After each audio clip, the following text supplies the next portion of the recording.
आज हम लोग एक छोटे से हिमालयी ट्रैक पर निकल रहे हैं, जहां आपको प्रकृति की गोद में हिमालय की वादियों के बीच एक बेहद हसीन और सुकून भरा रास्ता मिलेगा, जो आपको और आपके परिवार को हमारी रोजमर्रा की जिंदगी से दूर थोड़ा सा सुकून और गहरी शांति का अनुभव कराएगा। हिमालय के ऊंचे ऊंचे पर्वत, उन पर जमी हुई बर्फ और साथ ही देवरिया ताल से मिलने वाली आध्यात्मिक अनुभूति और दिव्य ऊर्जा। जी हां, आपने बिल्कुल सही अंदाजा लगाया है। आज हम लोग उत्तराखंड के एक छोटे से गांव सारी विलेज की ओर चल रहे हैं।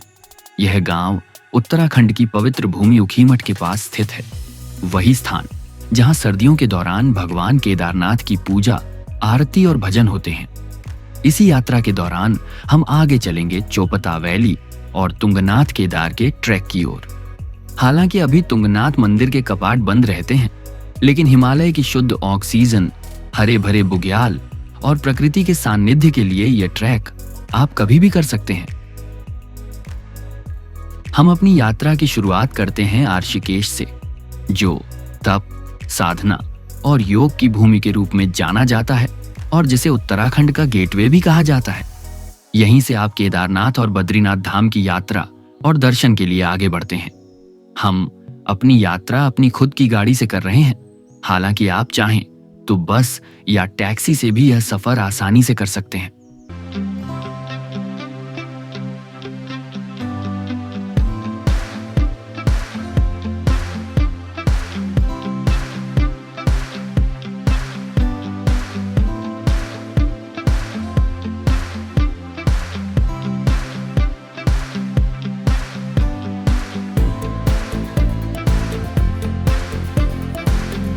रास्ता बेहद खूबसूरत है।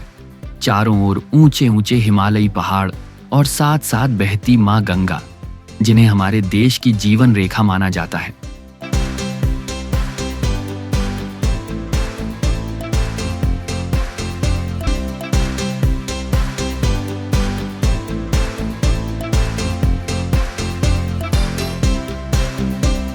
सड़क की स्थिति अच्छी है, हालांकि कुछ स्थानों पर मरम्मत और मेंटेनेंस का कार्य चल रहा है। आर्षिकेश से लगभग 70 किलोमीटर की दूरी पर हम पहुंचते हैं हमारा पहला पड़ाव, देवप्रयाग। यह यात्रा हमें लगभग 2 से ढाई घंटे में पूरी होती है। यहीं से हमारे देश की प्रमुख नदी मां गंगा का वास्तविक स्वरूप प्रारंभ होता है। एक ओर से तीव्र धारा में बहती है भागीरथी नदी और दूसरी ओर से शांत प्रवाह के साथ आती है अलकनंदा नदी। इन दोनों नदियों के संगम से मां गंगा का नाम और रूप बनता है। इस पवित्र संगम पर आप स्नान कर सकते हैं और अपनी यात्रा को शुद्ध और सकारात्मक ऊर्जा के साथ प्रारंभ कर सकते हैं। घाट के पास ही स्थित है भगवान शिव का मंदिर, जहां आप जल अर्पित कर हर हर महादेव का जाप करते हुए अपने दिन की शुभ शुरुआत कर सकते हैं। पास ही स्थित है रघुनाथ जी का मंदिर, जहां मान्यता है कि भगवान श्री राम ने रावण वध के बाद ब्रह्महत्या से मुक्ति के लिए तपस्या की थी। यह मंदिर सामान्यतः सुबह 5 बजे से शाम 7 बजे तक खुला रहता है। यहां पहुंचकर आपको एक अलग ही शांति और सुकून का अनुभव होगा। अब हम देवप्रयाग से अपने अगले पड़ाव रुद्रप्रयाग की ओर बढ़ते हैं। देवप्रयाग से रुद्रप्रयाग की दूरी लगभग 70 किलोमीटर है। रुद्रप्रयाग उत्तराखंड का एक महत्वपूर्ण जिला है, जहां फिर से 2 नदियों का पवित्र संगम होता है, मंदाकिनी नदी और अलकनंदा नदी का। थोड़ी दूरी पर स्थित है कोटेश्वर महादेव मंदिर, जो अलकनंदा नदी के किनारे एक प्राकृतिक गुफा के भीतर स्थित है। मान्यता है कि भस्मासुर से बचने के लिए भगवान शिव ने यहीं इस गुफा में ध्यान किया था और अंततः भगवान विष्णु ने मोहिनी रूप धारण कर भस्मासुर का अंत किया। तो आइए हर हर महादेव का जय घोष करते हुए हम आगे बढ़ते हैं अपने अगले गंतव्य की ओर।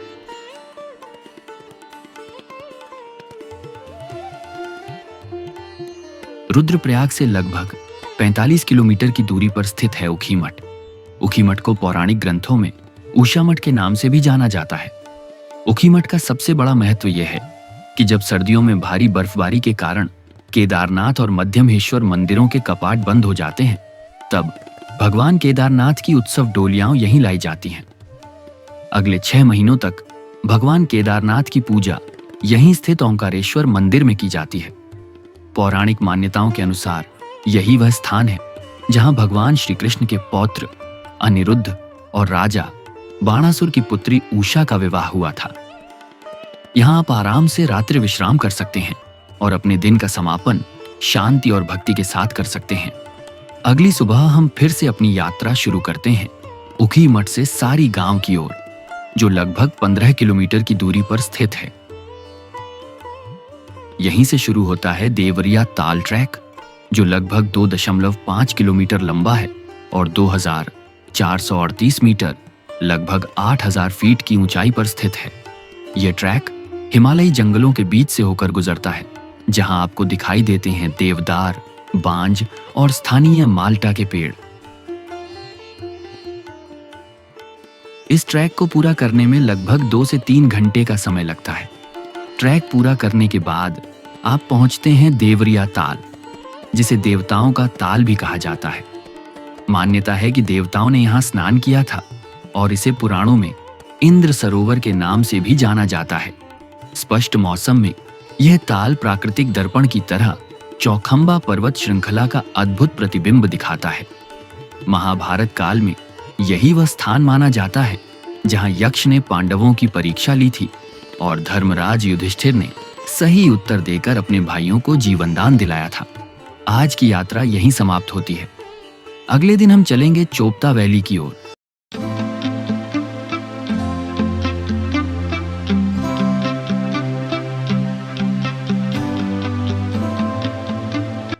ऊखीमठ से चोपता की दूरी लगभग 30 से 35 किलोमीटर है।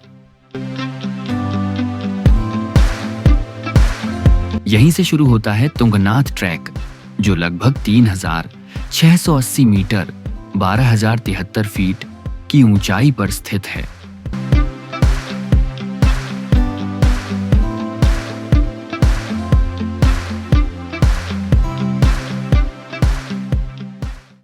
तुंगनाथ दुनिया का सबसे ऊंचाई पर स्थित भगवान शिव का मंदिर है और पंच केदार में तीसरा केदार स्थल माना जाता है।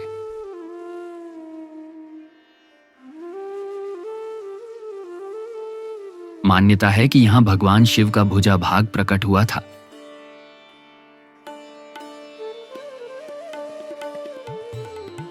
ट्रैक के दौरान आपको एंट्री शुल्क देना होता है और ऊंचाई अधिक होने के कारण लाठी का सहारा लेना उचित रहता है। रास्ते में हिमालयी रोडोडेंड्रॉन, ओक और देवदार के जंगल आपका स्वागत करते हैं। ट्रैक पूरा करने में लगभग 4 से 5 घंटे का समय लगता है। आगे स्थित है चंद्रशिला शिखर, जहां मान्यता है कि भगवान श्री राम ने रावण वध के बाद तपस्या की थी। यहां से आपको 360 डिग्री में नंदा देवी, चौखंबा और केदारनाथ की भव्य हिमालयी चोटियां दिखाई देती हैं।